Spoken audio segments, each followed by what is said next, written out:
Selamat malam Bapak dan Ibu. Malam ini kita ngobrol-ngobrol aja. Kalau Bapak Ibu ada yang ingin ditanyakan atau ada yang kurang jelas, nanti bisa ditanyain aja ya. Saya mau jawab beberapa pertanyaan dulu ini. Jadi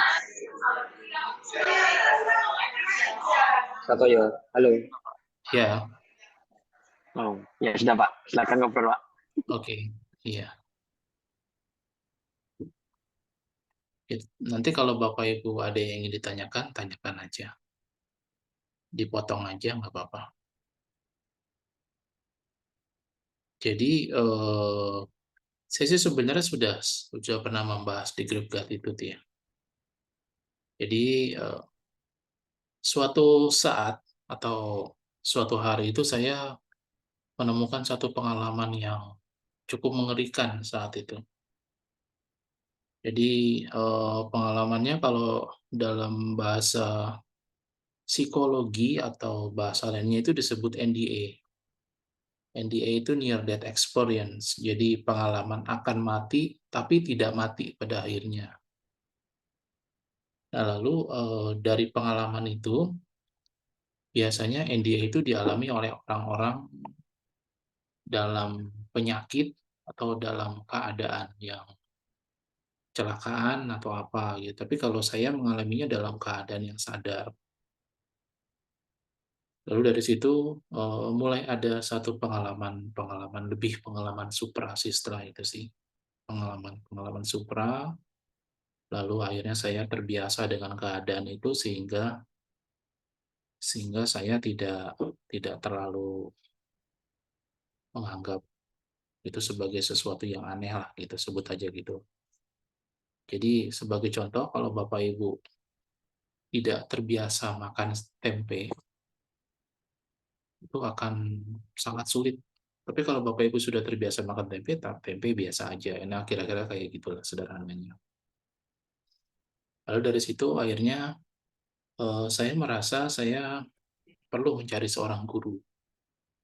Perlu mencari seorang guru, lalu saya agak tidak punya referensi sih terus terang aja saat itu. Lalu saya belajar Reiki.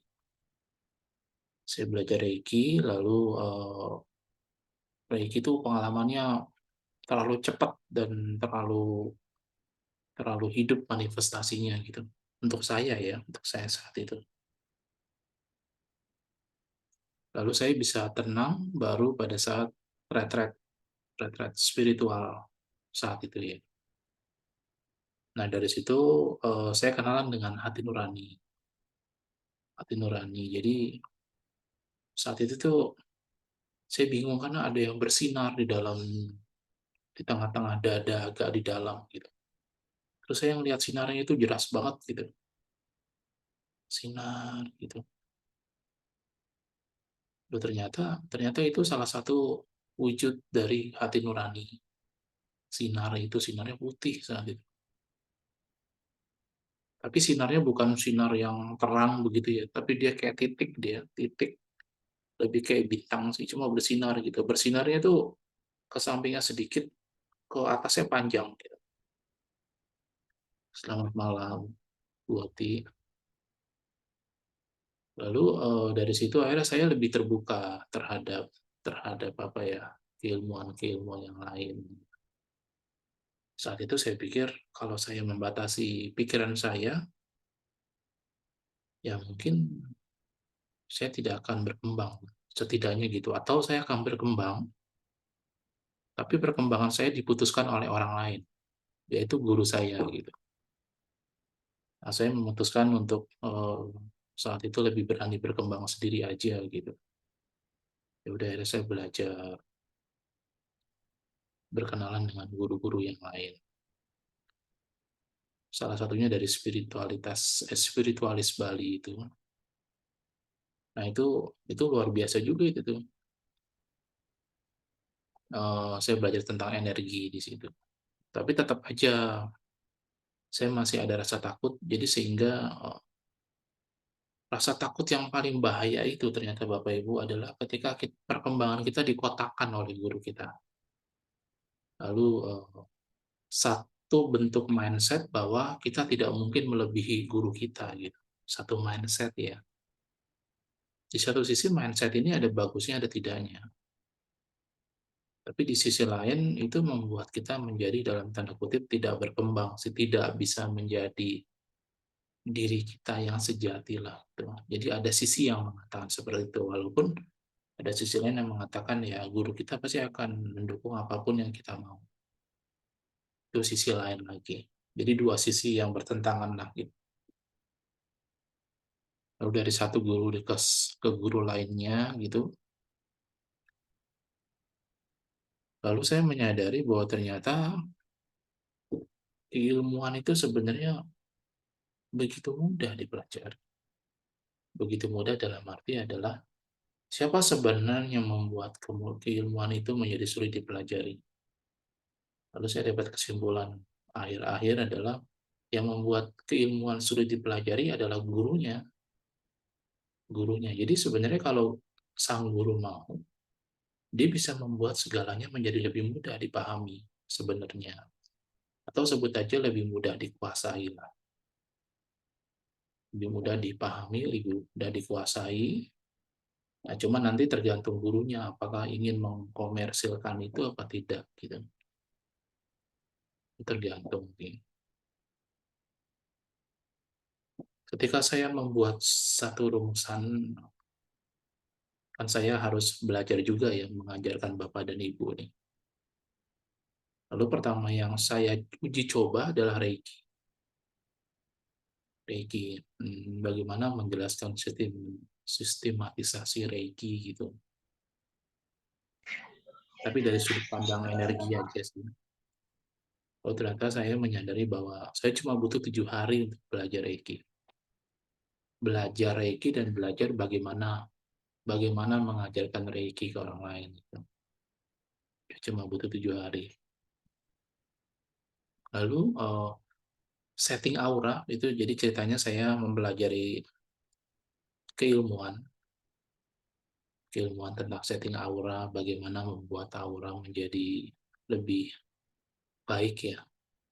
Aura menjadi baik, pembawaannya lebih baik, lalu lebih tenang dalam beribadah, lebih ikhlas. Saya butuh itu mempelajari 3 hari untuk saya belajar dan untuk bisa mengajarkan kepada orang lain. Maksudnya saya bisa men-setting orang lain itu untuk membuat auranya menjadi lebih baik. Saya mempelajarinya 3 hari. Dan memang seharusnya memang sesederhana itu pada akhirnya gitu. Tapi putih, saya mempelajari ya kira-kira 7 hari juga sih, mempelajari untuk bisa mengajarkan kepada orang lain ya. Kira-kira 7 hari. Dan ya kira-kira segitulah 3 hari, 7 hari, 3 hari, 7 hari gitu. Uh, jadi kembali lagi sebenarnya bahwa bagaimana mempermudah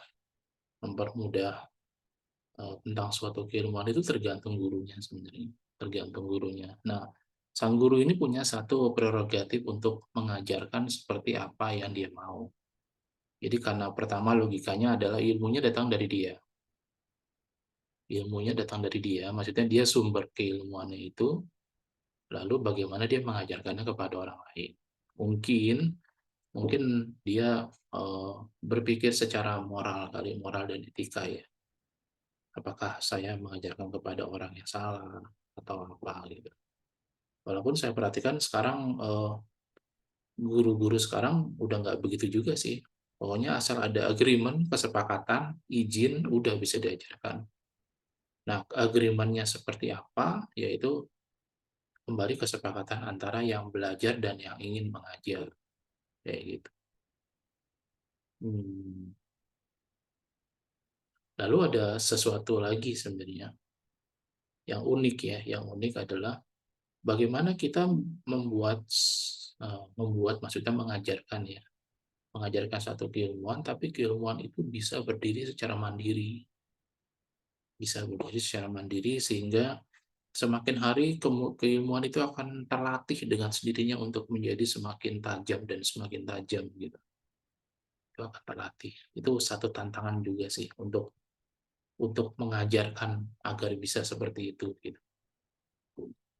Tapi tentu saja walaupun walaupun sifatnya memang bisa, tapi kadang secara alami kita sulit memahami itu. Gitu. Bagaimana bagaimana ada jenis keilmuan yang bisa bertambah kuat setiap harinya tanpa harus apa ya, berlatih gitu.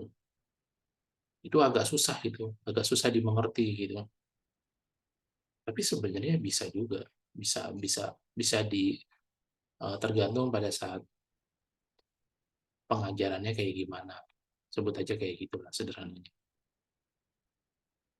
Lalu kenapa pakai alat tools? Alat tools itu sebenarnya untuk memahami bahwa bahwa kita itu lebih mudah kalau dengan alat bantuan aja sih, kayak kristal, kayak minyak, kayak eh, mantra atau doa. Itu tools agar Bapak Ibu tuh lebih mudah untuk pelajari semuanya. Kalau tanpa itu semua ntar agak sulit. Agak sulit karena apa? Karena pikiran kita belum paham sampai ke situ gitu. Belum paham. Belum paham sampai ke situ. Lalu ini pembelajaran saya yang terakhir,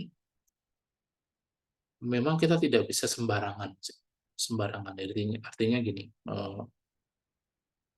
untuk bekerja kita butuh izin bekerja di suatu perusahaan untuk bekerja ya. Atau kalau kita ingin bekerja sendiri, kita butuh izin dari sekitar, kita butuh koneksi, kita butuh rasa aman dan lain-lainnya gitu. Nah, kita tidak bisa memungkiri bahwa semua itu ada. Jadi semua harus terizin, semua harus punya hak gitu, kayak semacam hak lah, hak untuk mengajar ini gitu harus ada. Kalau nggak bisa, nggak bisa gitu. Saya aja saya nggak mungkin ngobrolin orang anak kecil gitu, sini sini sini saya ajarin, nggak mungkin. Saya harus ada dalam satu institusi di mana institusi itu punya izin untuk menyelenggarakan kegiatan pendidikan. Nah, contohnya kayak gitu gitu. Nah, mengenai izin ini, ada sesuatu yang bisa kita mengerti, ada yang enggak. Ada sesuatu yang bisa kita mengerti, ada yang enggak gitu. Ya sejauh yang kita mengerti ya itu, kalau saya sih pakai katanya semua harus berizin ya, kalau nggak bisa gitu. Nggak bisa. Kalau nggak ada izinnya tuh nggak bisa gitu. Nah, jadi kayak gitu Bapak Ibu. Sampai sini dari penjelasan saya yang kelihatan mengawang-awang ini. Ada diskusi atau ada pertanyaan dari Bapak Ibu? Iya, mau tanya Pak, Iya, silakan. yang tadi yang bongkahan batu itu Pak, besarnya berapa? Kenapa? Bongkahan batu ametis Hmm. itu ukurannya berapa gitu? Oh, bebas Pak. Karena itu akan dimasukkan ke dalam botol. Ya, botol kecil kan Pak ya?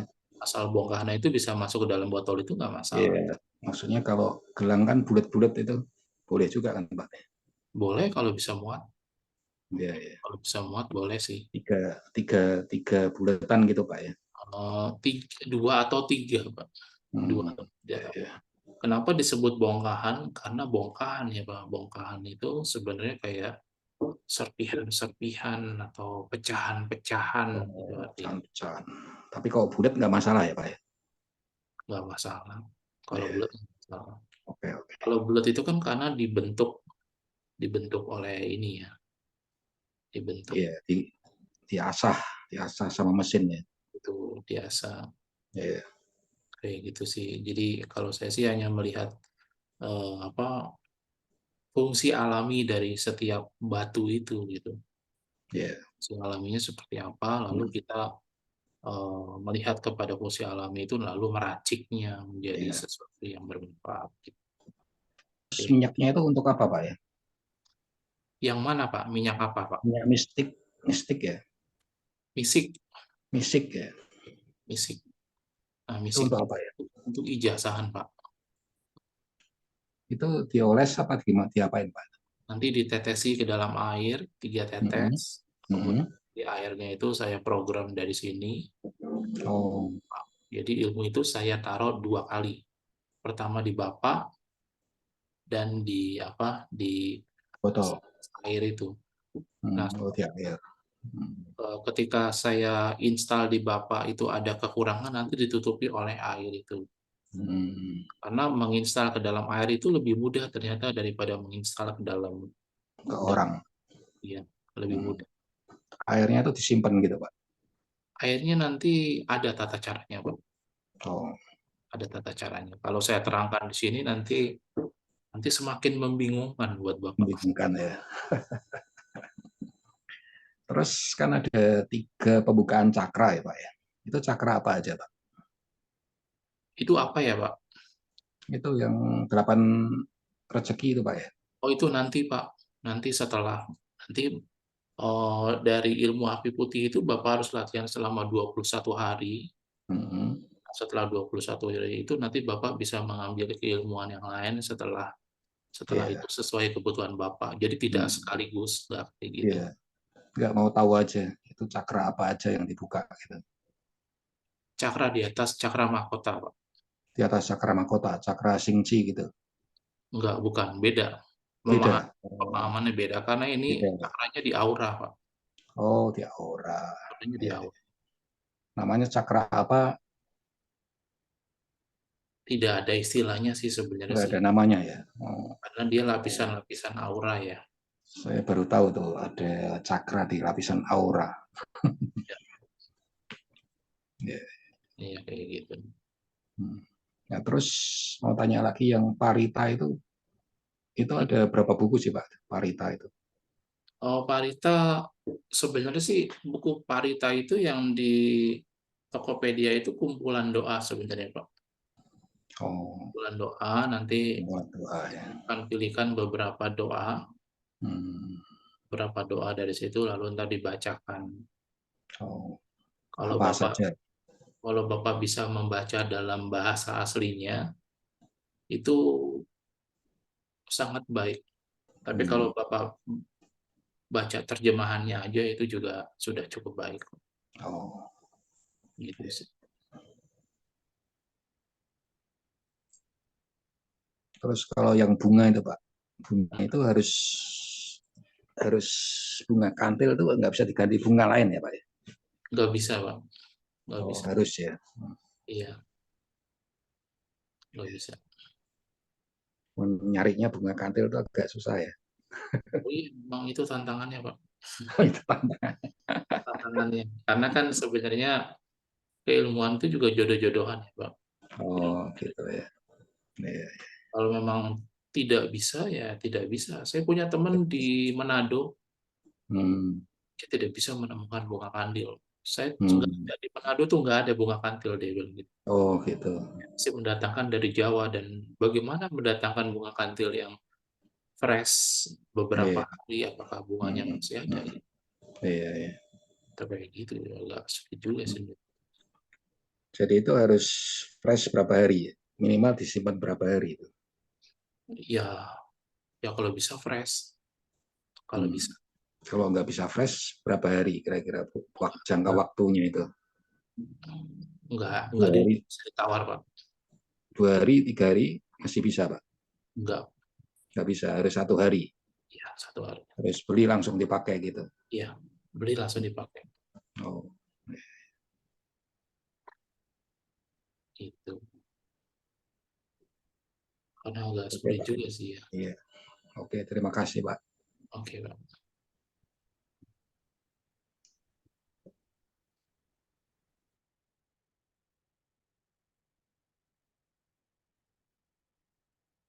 Jadi sekali lagi ada beberapa bentuk pembelajaran gitu. Kadang-kadang saya tahu teorinya setelah bisa. Jadi kan karena harus trial and error dulu kan. Lalu ketika saya setting aura itu, saya memperhatikan tuh bagaimana cara kerjanya gitu, bagaimana cara kerjanya dan saya harus harus meyakinkan bahwa prosesnya itu selesai gitu. Lalu ternyata saya sadar bahwa pada setiap orang itu berbeda. Misalnya contoh, si A itu saya butuh sekitar 10 menit buat selesai gitu settingannya. Sementara si B itu cuma butuh 3 menit, si C butuhnya 7 menit. Jadi beda-beda gitu. Lalu, sekali lagi kan kalau soal teknik teknik dan pengembangannya kan kalau bisa jangan terlalu kaku ya, Bapak Ibu ya. Jadi pada saat, setelah kalau nggak salah pada saya setting orang ketiga gitu, saya mencoba tidak tidak terlalu fokus. Jadi syaratnya sama, menyerahkan 2 foto. 2 foto, yang pertama after and before gitu, before and after before and after. Before-nya gimana, after-nya gimana gitu. Tapi kalau misalnya sudah di-setting, misalnya saya kasih foto saya sekarang, pada saat di-setting tuh kalau sudah selesai, itu memang berubah fotonya gitu. Setidaknya saya melihatnya itu berubah gitu, karena kan saya nyeting kan berubah gitu. Lalu, kalau Bapak Ibu tahu proses, proses apa, operasi plastik itu, jadi dokter itu ternyata menggambar, mendesain bentuk bentuk ininya gitu, bentuk bentuk alisnya, bentuk matanya, bentuk hidungnya. Dia menggambar-gambar gitu, gambar-gambar. Jadi kayak ada seperti garis-garis gitu, membentuk gambar. Kalau sekarang udah lebih canggih, misalnya kalau sekarang kan sudah dengan apa, dengan program, misalnya dia bilang, "Oh, saya mau matanya lebih gede." Lalu dokternya tinggal iniin aja ke tab-nya dia, lalu membesarkan matanya segini, segini, kayak gitulah. Tapi pada kenyataannya, pada itu yang saya lihat itu, jadi ada satu garis-garis gitu ya, cuma garis cahaya Bapak Ibu, garis-garis cahaya itu yang berubah tuh, gitu. Ketika saya menemukan pengalaman itu, saya juga kaget sih, oh ternyata setting-nya saya memahaminya kayak gitu, gitu. Jadi pertama, kenapa kenapa saya memahaminya dalam proses, karena ternyata begitu dicoba pertama, kedua, ketiga, lebih mudah nanti. Proses itu lebih mudah gitu. Nah, proses yang terakhir itu saya tinggal lihat mukanya doang, lalu, niatkan, udah saya tinggal aja. Nanti dia bekerja sendiri dia, itu kayak gitu. Sama kayak gini, kalau proses healing, kalau Bapak Ibu belajar healing kan pasti ada SOP-nya tuh. Langkah pertama, pasien duduk depan Bapak Ibu. Langkah kedua, berdoa, berdoa bersama pasien. Langkah ketiga, langkah keempat, langkah kelima, itu kita ikutin terus sampai selesai prosesnya. Tapi kalau Bapak Ibu sudah sering, itu nanti beberapa langkah bisa di-skip. Oh, langkah pertama nggak usah, kedua nggak usah, ke sini aja langsung. Kalau Bapak Ibu udah pro, Bapak Ibu langsung langsung membersihkan atau menyembuhkan sumber penyakitnya. Oh, ternyata ternyata setelah dilihat ternyata sumber penyakitnya ada di cakra asna di sini. Ya udah, nggak megang yang lain, di sini aja. Sembuhin aja langsung di sini. Gitu. Atau ternyata setelah Bapak Ibu lihat pasiennya, oh ternyata ada sesuatu di auranya. Ya udah tinggal bersihin auranya aja.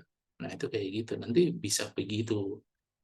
Tapi kalau tanpa latihan nggak bisa kayak gitu. Nggak bisa menjadi lebih mudah lah gitu. Lalu nanti kalau misalnya Bapak Ibu udah lebih pro lagi, ada orang sakit, ya udah Bapak Ibu ngebentuk satu energi gitu ya. Sebelumnya Bapak Ibu sebelum healing itu di rumah udah bikin satu energi. Ini agak membingungkan, semoga Bapak Ibu ngerti ya. Bapak Ibu udah bentuk satu energi, energinya udah jadi nih, bentuknya bebas sih seperti Bapak Ibu mau gitu.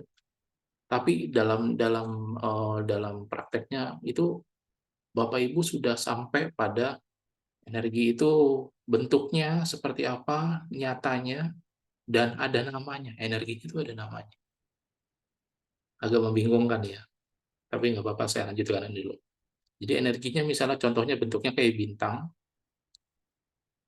lalu saya namakan utara. Saya namakan utara. Lalu saya tes. Ketika saya sebut nama utara, energi itu langsung muncul.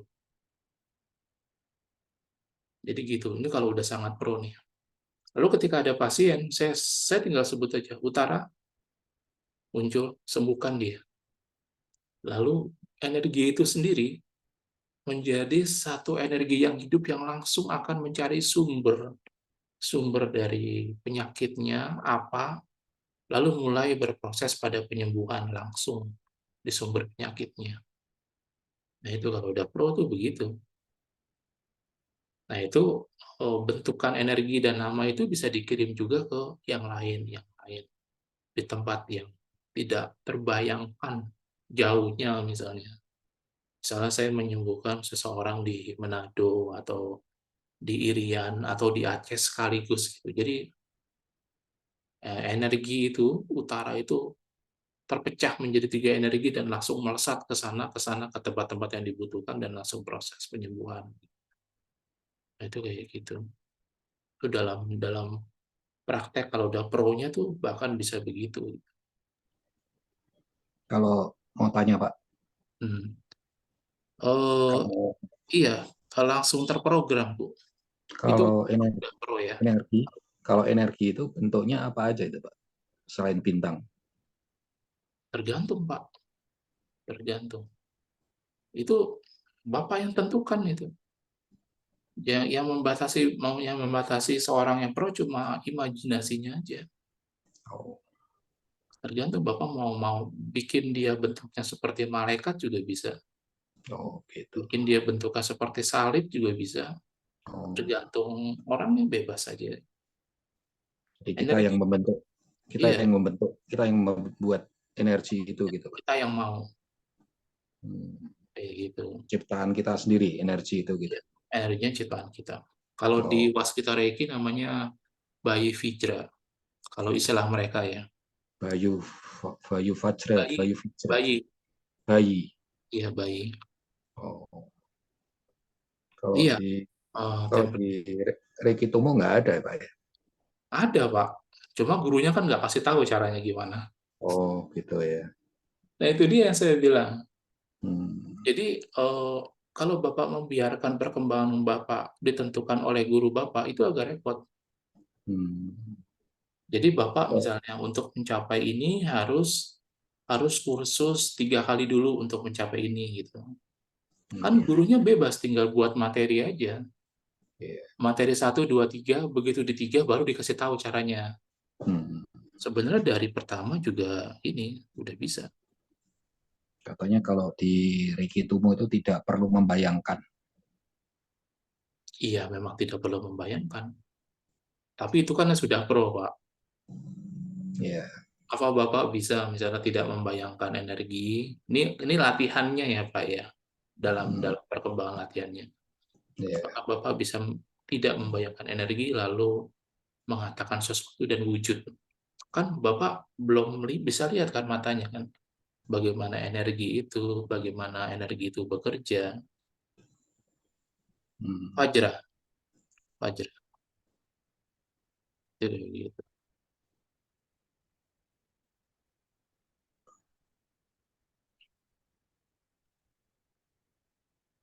Kenapa disebut bayi? Karena dilahirkan dari energi kita. Kayak gitu sih. Nah, saya tuh sebenarnya terinspirasi juga dengan dari film itu, Pak. Dr. Strange itu loh. Dr. Strange kan setiap murid di perguruan gurunya itu bisa mempelajari apapun yang mereka mau dan tidak pernah terbatasi dengan ingin belajar apa atau boleh atau tidak boleh. Enggak, setiap orang boleh belajar apapun. Nanti tinggal tanggung jawab aja, tanggung jawab terhadap apa yang dia pelajari. Makanya Dr. Strange kan karena dia punya fotografi memori, dia bisa dengan mudah itu menguasai semua ilmu gitu. Dia bisa dengan mudah. Dan ada beberapa ilmu yang merupakan kunci dari ilmu-ilmu yang lain. Itu ada beberapa ilmu memang. Jadi ilmunya ini ilmu kuncian. Jadi kalau Bapak Ibu belajar ilmu itu, pembelajaran terhadap ilmu lain tuh mudah sekali. Itu ada itu keilmuan kayak gitu. Ya, kalau kita bisa buat versi kita, itu apa ya, penciptaan keilmuan bahkan bisa terjadi gitu. Penciptaan keilmuan dan ilmu serupa Reiki itu banyak sekali, Pak. Banyak sekali. Tapi mereka mengklaim bahwa ini bukan Reiki. Ini bukan Reiki, bukan. Ini yang lain. Padahal kalau sifat dari energinya ya sama aja sih. Esensi dari energinya sama. Jadi waktu itu saya juga pernah ngobrol sama Bapak Ibu ya, bahwa ketika orang marah dan ketika orang berdoa tuh esensi energinya sama itu. Itu berasal dari energi yang sama, cuma ter apa ya, tertransformasi menjadi energi yang berubah. Energi dasarnya sama, tapi yang satu jadi marah, yang satu jadi doa. Kayak gitu.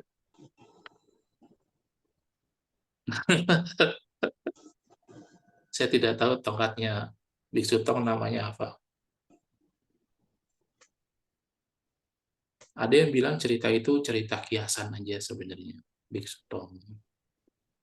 Dan ada yang bilang perjalanan ke barat itu sebenarnya perjalanan ke Kerajaan Sriwijaya saat itu. Itu simbolik-simbolik sih. Kita tidak tahu apakah itu benar apa enggak, dan kalaupun kita tahu benar, and so what? Pertanyaannya kayak gitu. Kalau tahu, misalnya contoh, kita tidak tahu, ini maaf ya, ini cuma contoh aja gitu. Kita tidak tahu Yesus disalib apa enggak gitu. Tapi kalau kita tahu pun, ya ya kenapa gitu, kayak gitu. Dan kan lebih baik percaya walau tidak melihat. Kita mengimaninya seperti itu gitu. Dan itu adalah pintu untuk Bapak Ibu nanti tahu sebenarnya uh, itu gimana. Apa setting aura sama dengan buka aura? Beda sih, Pak. Kalau buka aura kan cuma dibuka aja. Kalau setting aura itu lebih bebas. Misalnya contoh begini, setting aura itu bisa 3. Yang pertama membuat lebih semangat. Jadi bawaannya itu semangat terus itu. Yang kedua itu membuat lebih tenang. Nah, yang ketiga itu adalah hibernasi. Hibernasi itu maksudnya auranya diatur supaya dia menyembuhkan diri sendiri. Jadi itu tidak ingin aktivitas, tidak ingin ini, pokoknya ya kayak hibernasi aja gitu. Jadi banyak istirahat, nggak banyak melakukan apapun, kayak gitu. Itu bisa disetting kayak gitu. Nah, saya tuh settingnya saya itu, yang saya pelajari itu keheningan aja, supaya bisa lebih hening, bisa lebih apa, kelihatannya lebih tenang, tapi matanya lebih tajam nanti jadinya. Matanya lebih tajam. Gitu.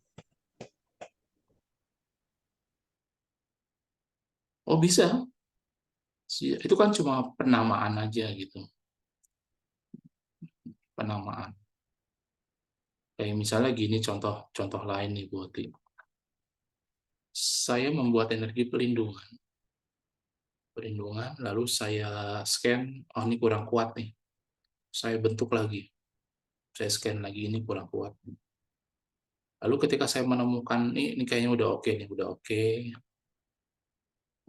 terus dites ke tempat-tempat yang berbahaya gitu ya, tempat-tempat dengan banyak energi negatif, ke orang-orang, eh, ternyata sudah tidak pengaruh, apapun orangnya, apapun situasinya nggak pengaruh. Jadi mood saya sama aja. Oh ini udah paten nih misalnya.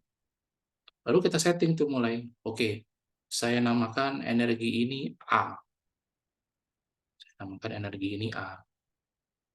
Lalu saya kunci. Jadi begitu saya nyebut A, energi ini langsung kebentuk dengan energi dengan kualitas yang sama ya.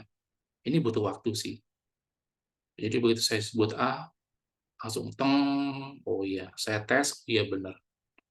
Saya sebut lagi A, 3 kali coba, setelah sudah bisa, udah.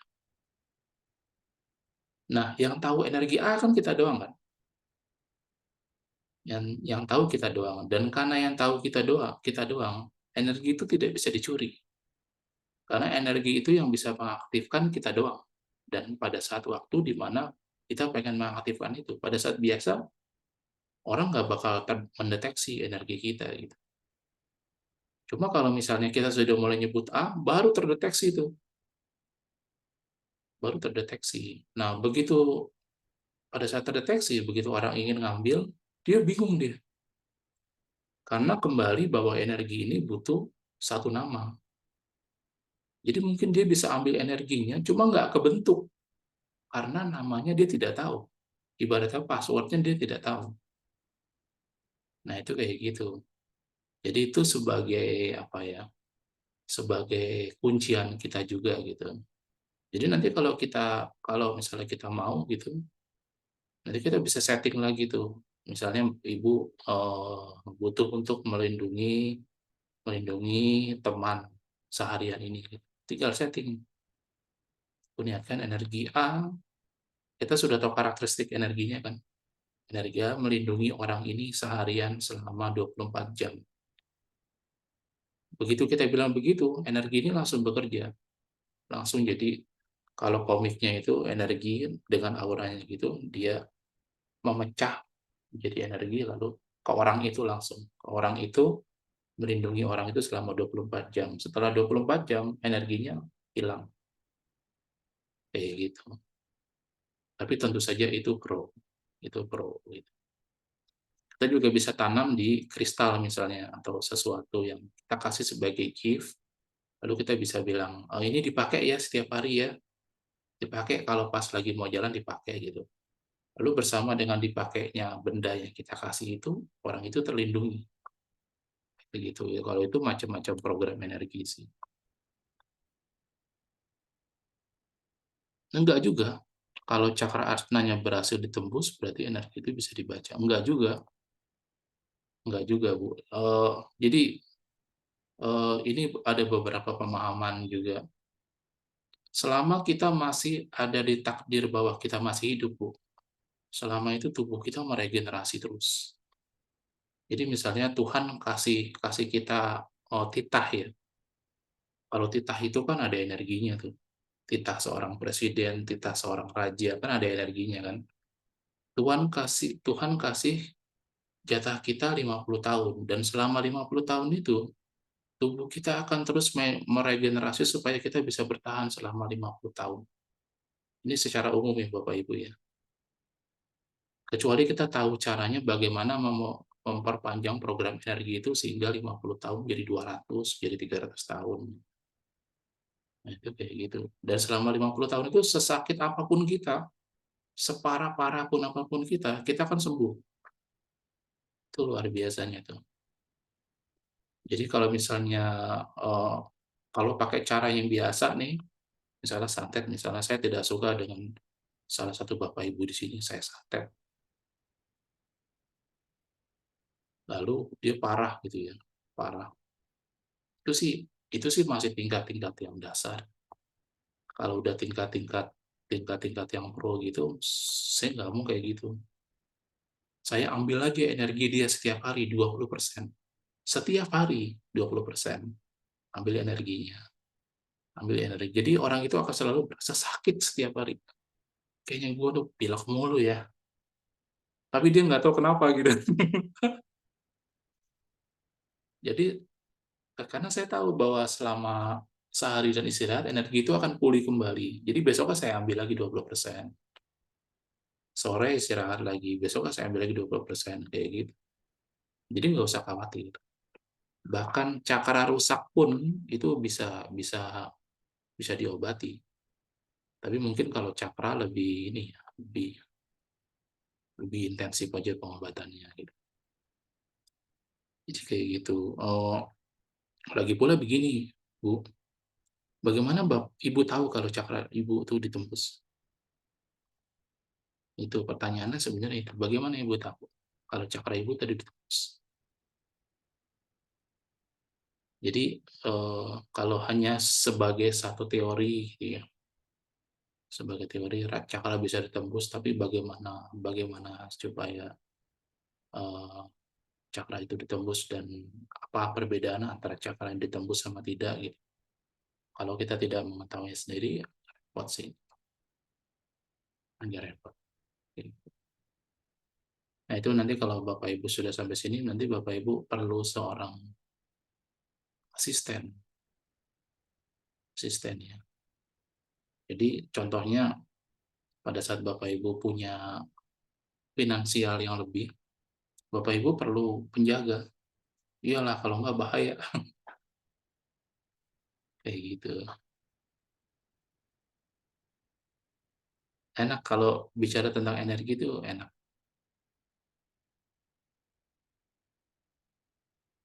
Seperti yang juga saya bahas, kita mesti memastikan setidaknya 4 hal. Kita harus memastikan kita sehat, kita harus memastikan rezeki kita cukup, kita harus memastikan kita terlindung dari energi-energi negatif. Lalu kita juga harus memastikan bahwa hubungan kita dengan orang lain itu baik. Nah, bagaimana cara memastikannya itu yang disebut sebagai ilmu.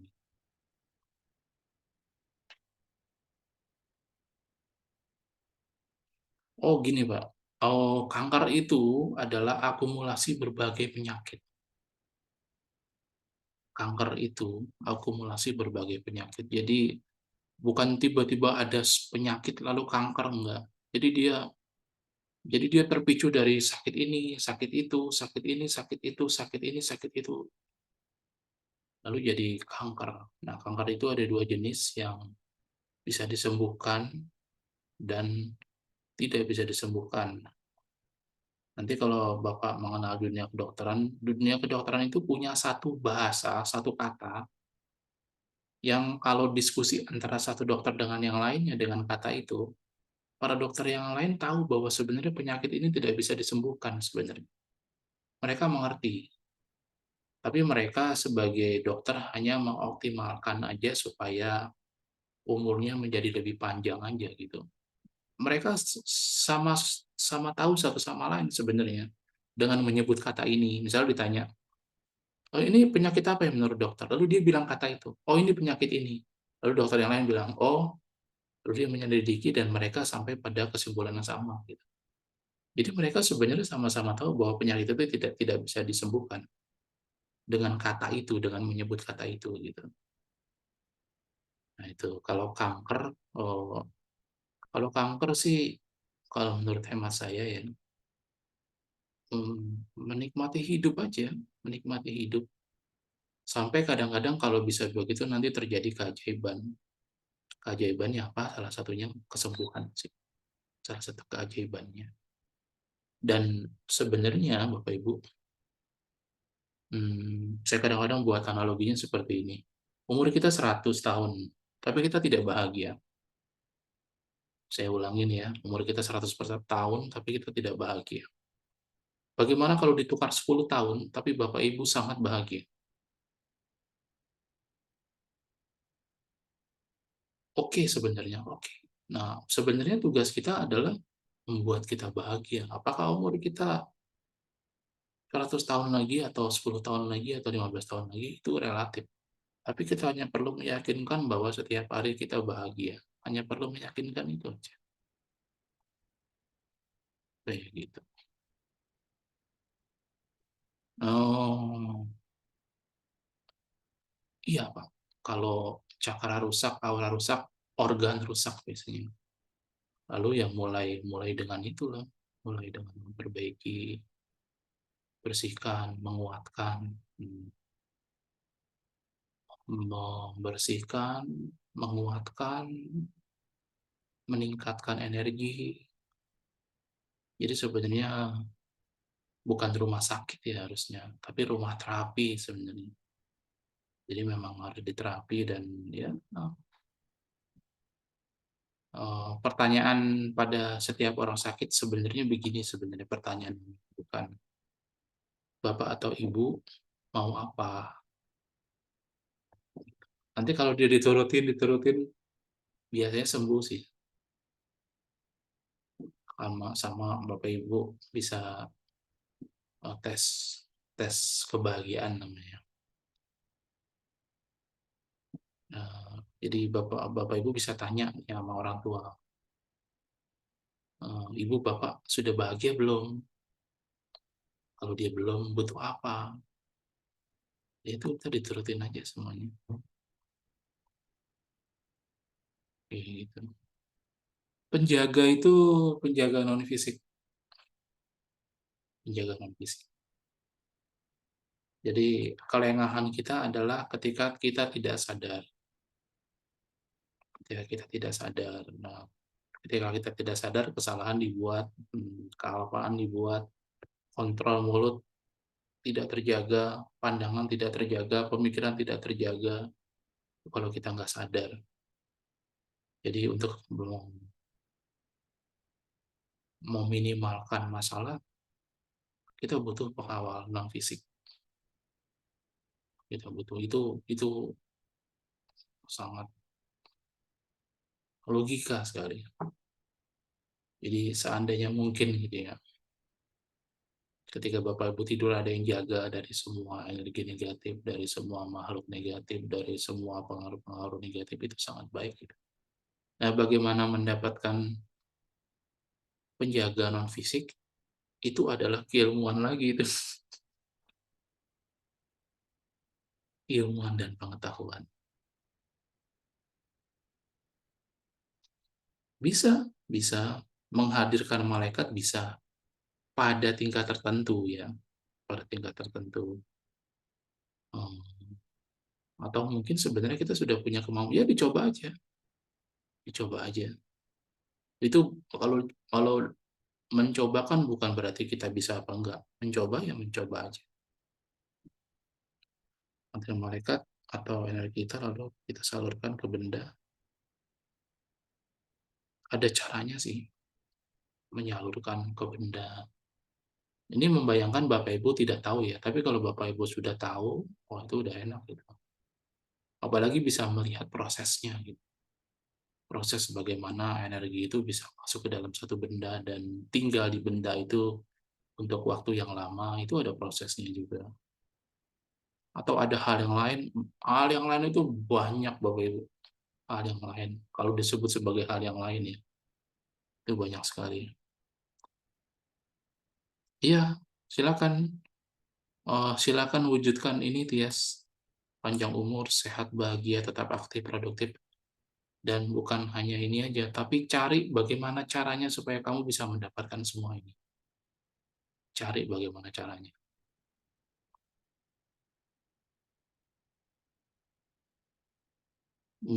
Dikondisikan, Pak. Auranya jadi dikondisikan, jadi terkondisi. Ya bisa.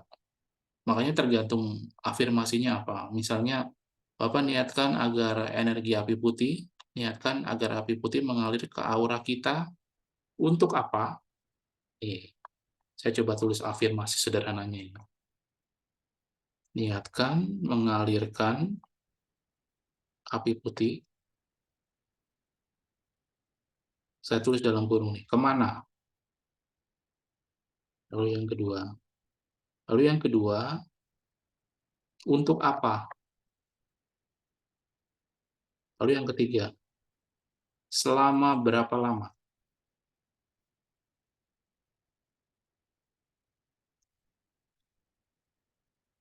Nah ini, coba Bapak belajar buat afirmasinya, Pak.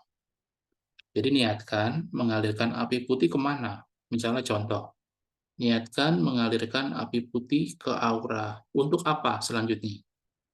Agar aura semakin bersih, semakin kuat, dan semakin padat. Selama berapa lama? Jadi ntar afirmasinya niatkan mengalirkan api putih ke aura, agar aura semakin bersih dan padat dan kuat selama 2 jam ke depan. Jadi afirmasinya jelas. Jadi semakin jelas afirmasinya, rumusannya semakin jelas, maka energi api putih akan bekerja sesuai dengan afirmasinya. Dan apakah kita harus kontrol bagaimana energi itu bekerja? Nggak perlu. Nggak perlu. Biarkan aja itu bekerja. Kalau misalnya Bapak sudah terbiasa mengucapkan afirmasi ini, afirmasi yang sama kalau diucapkan terus, nanti bekerjanya lebih cepat, Pak. Karena dia sudah tahu bagaimana dia bekerja. Dia juga sudah tahu. Atau yang sederhananya nih, ini sebenarnya cukup corosif. Jadi kalau saya tuh terakhir ini saya coba begini. Aku niatkan untuk mengkonversi energiku dan energi sekitarku dalam radius 1 meter menjadi energi healing. Udah kalau saya gitu. Jadi energi saya terkonversi jadi energi healing, energi sekitar saya dalam radius 1 meter terkonversi menjadi energi healing. Jadi saya ada di dalam energi healing itu. Nah, itu kayak gitu. Cuma sebelum Bapak bisa melihat proses energinya, nanti kadang-kadang kata-kata itu menjadi satu kata-kata yang sangat halus sih. Kayak gitu. Jadi Bapak harus tahu bedanya energi healing misalnya begini misalnya. Ini energi healing kayak gini, energi proteksi. Bapak harus tahu beda-bedanya tuh. Kan ada beberapa energi kan. Ada beberapa, coba sebentar ya. Ada beberapa energi yang bisa, ini misalnya nih, contoh.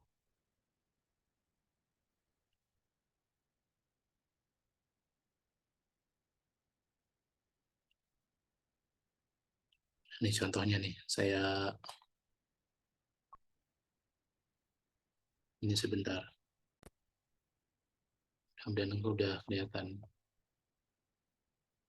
Nah ini, jadi yang pertama energi keberuntungan, 1.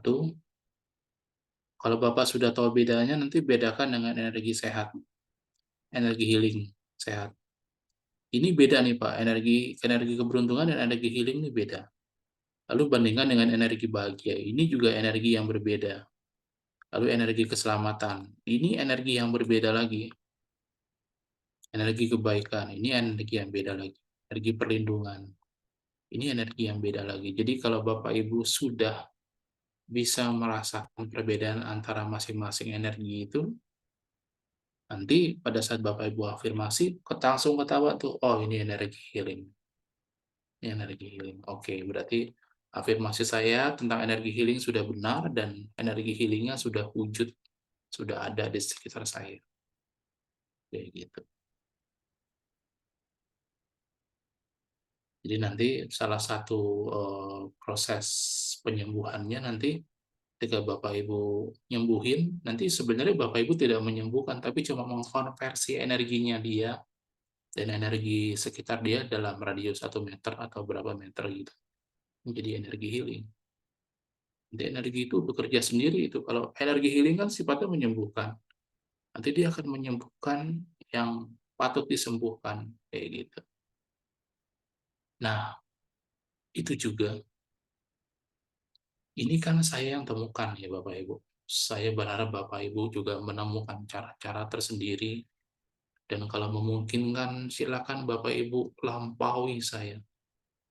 Silakan. Kalau Bapak Ibu tanya caranya gimana gitu dan kalau misalnya kita sama-sama sepakat bahwa oke saya akan belajar setengah mati gitu. Saya kasih tahu caranya. Lalu lampaui saya. Jadilah lebih sakti dari saya gitu. Tapi kalau bisa tetap baik ya Bapak Ibu ya. Jadi jadilah baik dan sakti. Jangan cuma baik doang. Kalau baik nggak sakti, Bapak Ibu bisa disakiti oleh orang lain. Jadilah baik dan sakti. Sehingga Bapak Ibu tidak bisa disakiti oleh orang lain. Tapi jangan menyakiti ya Bapak Ibu.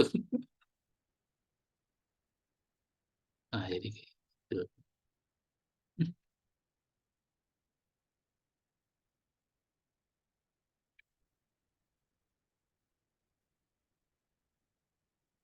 Itu yang Tias tulis itu luar biasa itu Tias.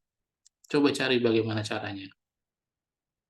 Atau mungkin Tias bilang sama diri sendiri kalau ada orang yang bisa mengajarkan ini, mengajarkan supaya saya bisa panjang umur, sehat, bahagia, tetap aktif, produktif, dan bermanfaat. Kalau ada orang bisa mengajarkan itu, saya mau disuruh apapun sama dia. Misalnya kayak gitu, gitu. Kadang-kadang ya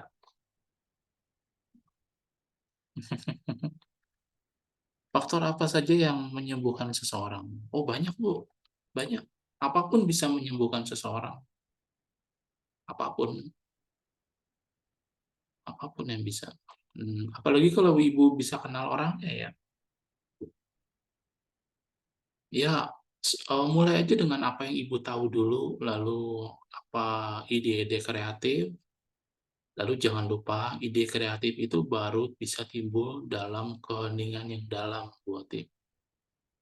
Jadi Bu Oti juga harus meyakinkan bahwa Bu Oti meditasinya cukup.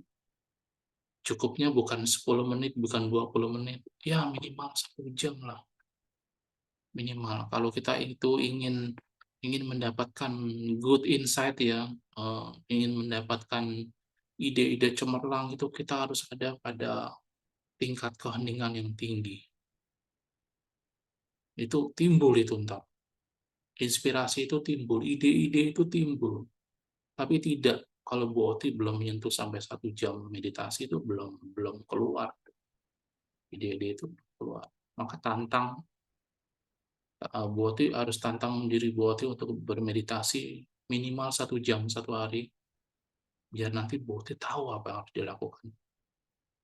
Bahkan sekedar informasi aja nih Bapak Ibu, leluhur kita, leluhur ya, ini bangsa Indonesia nih, leluhur kita itu bahkan menganjurkan kita meditasi minimal 2-3 jam 1 hari. Supaya apa?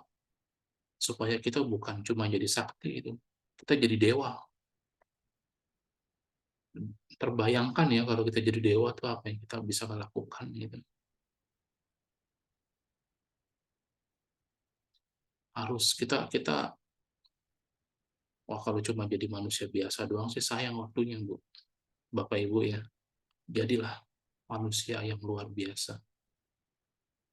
Itu saya pernah tanya tuh sama teman saya tuh. How do we make a miracle? Saya bilang begitu. Bagaimana supaya keajaiban itu terjadi? Dia tantang balik saya. Kamu bisa meditasi berapa lama? Terus saya ceritakan, ya paling 20 menit. Ya 2-3 jam sehari. Dia bilang. Itu keajaiban itu terjadi di situ. Kalau kamu bisa bermeditasi 2-3 jam sehari itu keajaiban terjadi. Dia bilang. Oh, seluruh proses, Bu. Seluruh proses.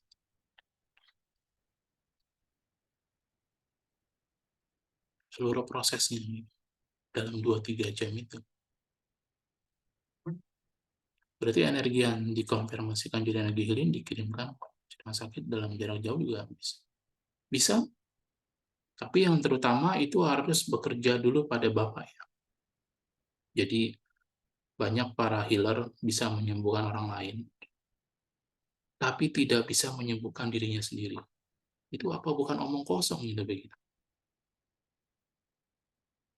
Bisa jadi sebenarnya dia tidak menyembuhkan orang lain, tapi orang lain itu memang takdirnya harus sembuh aja. Itu kayak gitu. Sorry, bahasanya kasar, tapi ya itu.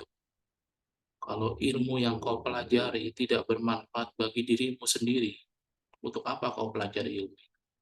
Ibaratnya begitu ya. Kalau kata-kata orang dulu tuh. Jadi pertama harus bermanfaat dulu. Bapak harus yakin dulu itu bermanfaat untuk Bapak dan eh, terasa manfaatnya. Baru kan udah terbukti nih. Baru nanti Bapak menyembuhkan orang lain. Jadi jangan terbalik. Jangan Bapak tes di orang lain dulu, lalu lupa mentes ke diri sendiri. Tes diri sendiri dulu. Begitu diri sendiri sembuh, berhasil dengan keilmuan ini, wah itu baru nanti akan lebih mudah bekerja untuk orang lain. Karena kita sudah mendapatkan kepercayaan diri itu. Oh, tanya Ya, Pak. iya. Kalau meditasi hening itu apa hanya memperhatikan keluar masuknya nafas itu Pak? Itu salah satu latihannya. Silakan menjalankan latihan itu. Ada banyak cara. Itu salah Ya. satu. Itu juga luar biasa. Itu sampai ini saya sedikit bahas nafas ya, tapi mudah-mudahan ini saya tidak ingin membuat pengetahuan baru bagi Bapak Ibu. Maksudnya jangan menjadikan apa yang saya bilang sebagai patokan. Tapi kayak gini, nafas nih Bapak Ibu, nafas kita ya. Lalu nanti kalau Bapak Ibu sampai pada halus, nafas yang halus ya. Lalu nanti nafas itu akan termurnikan Bapak Ibu. Ini saya juga bingung sih menjelaskannya gimana. Tapi nafas akan termurnikan dan terasa, wah itu tuh bukan nafas itu kalau kalau saya rasa, tapi sesuatu yang melegakan sekali gitu. Melegakan, melegakan, melegakan gitu. Lalu saya tahu bahwa itu sebenarnya itu elemen ether. Jadi di tubuh kita itu ada 5 elemen Bapak Ibu. Tanah, air, api, ether, dan satu lagi cahaya. Elemen cahaya itu ada di tubuh kita. Nah, ether itu rasanya, wah itu, oh apa ya? Itu murni sekali. Jadi energi yang kita hirap ini tertransformasi menjadi energi yang apa? Menjadi udara yang sangat murni. Jadi pada saat kita bernapas itu, wah ini murni sekali, murni sekali. Tapi itu baru baru bisa terjadi setelah setelah meditasi kita minimal 45 menit sih, Bapak.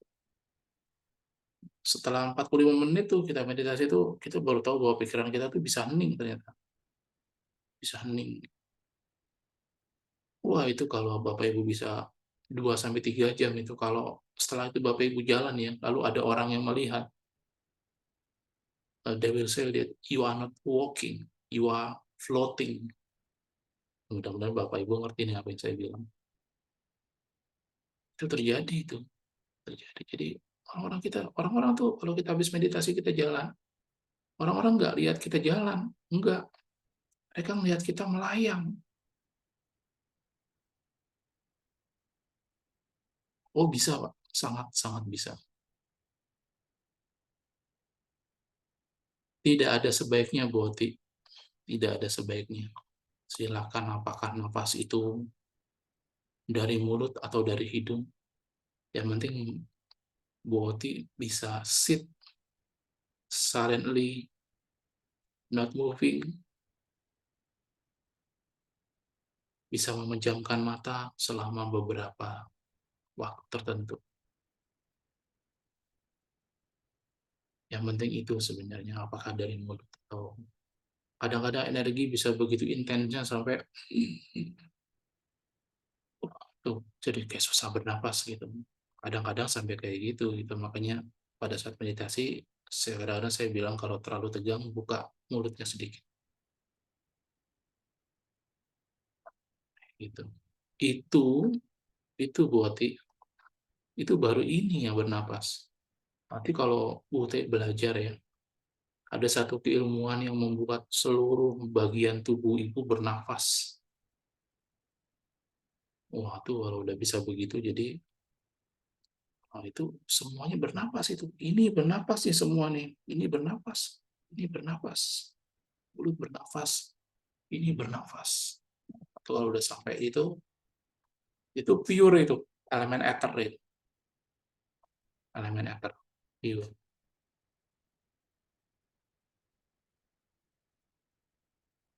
Tapi ya emang agak susah kalau cuma diomongin doang ya. Bagaimana wujudnya gitu. Tapi itu ada keilmuannya. Ilmunya ada. Iya, bisa. Jadi pada saat kita masuk Pak nanti Pak. Ini kalau Bapak mulai dengan visualisasi itu lebih mudah. Jadi pada saat Bapak masuk itu bayangkan cahaya masuk ke dalam seluruh tubuh menyebar. Disebarin tuh Pak, disebarin ke seluruh tubuh. Lalu pada saat keluar, nafas itu menarik seluruh semua yang negatif, semua yang berwarna hitam untuk keluar lewat hidung. Jadi yang keluar ini Bapak visualisasikan sebagai berwarna hitam. Nanti pada saat Bapak narik nafas ini, narik nafas lagi, cahaya masuk, disebarkan ke seluruh tubuh. Lalu setelah itu pada saat keluarkan, semua negatif dikeluarkan semua dalam bentuk hitam, asap hitam gitu. Waduh, tapi jangan sampai jadi tegang ya Pak. Karena ini kan visualisasi. Nanti kalau misalnya nanti pakai afirmasi itu lebih mudah. Jadi Bapak tinggal nyebut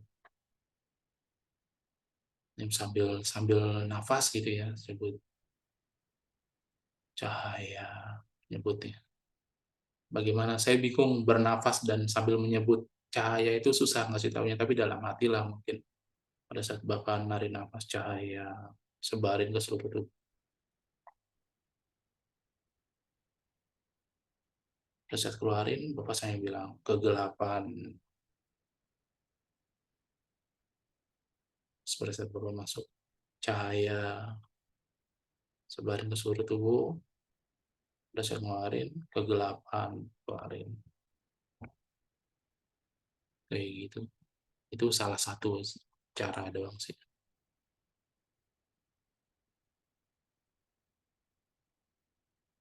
Oh, sensasi meditasi beda-beda, tapi jangan terpengaruh dengan sensasinya, Bu. Jangan di. Kadang-kadang ketika kita bermeditasi, kita merasa hening, saat meditasi berikutnya, kita merindukan perasaan hening itu. Wah, itu jadi rusak tuh meditasi kita tuh. Biarin aja, apapun sensasinya, karena kan itu sensasi ya. Udah jangan terlalu dipikir. Nanti lama-lama baru kita mulai melampaui dualisme gitu. Kalau udah melampaui dualisme udah lebih enak. Ya energi selalu ada lah. Maksudnya ketidaknyamanan, kenyamanan itu akan selalu ada dan berganti. Jadi rumusannya begitu, dan karena silih berganti dari tidak nyaman jadi nyaman ke tidak nyaman. Dan begitu terus karena kita tahu itu berganti, ya udah santai aja. Kan berubah terus. Santai aja, berubah terus. Nah, Tanya Pak. dalam santai itu kita melampaui nyaman, tidak nyaman, nyaman, tidak nyaman. Silakan Pak. Tanya, Iya. kalau meditasi itu sambil mengucapkan mantra dalam hati boleh Pak? Boleh. Tapi mantranya harus positif ya Bapak Ibu ya. Boleh tahu nggak mantranya, Bu? Om Mani Padme Hum gitu. Boleh. Tahu nggak penyebutannya, Bapak? Bagaimana penyebutannya? Ya Om Mani Padme Hum kan. Itu berapa kata itu, Pak? Om, Om Mani Mani, Padme Hum. Padme. Itu 6 kata Pak. Nah, itu Bapak sadari Om itu artinya apa? Mani Padme Hum itu artinya apa? Jadi filosofinya dipahami dulu, dipahami. Lalu nanti yang kedua, Bapak mengatakan itu tuh dari mana sumbernya? Contoh misalnya Bapak mengetahui bahwa oh ternyata mantra Om Mani Padme Hum itu dari Buddha misalnya. Ya udah, Yeah. bayangkan berkat Buddha turun pada Bapak, lalu lewat mulut Bapak terucap. Jadi nanti lebih dimaknai katanya Pak. Lalu bayangkan ya sebentar ya,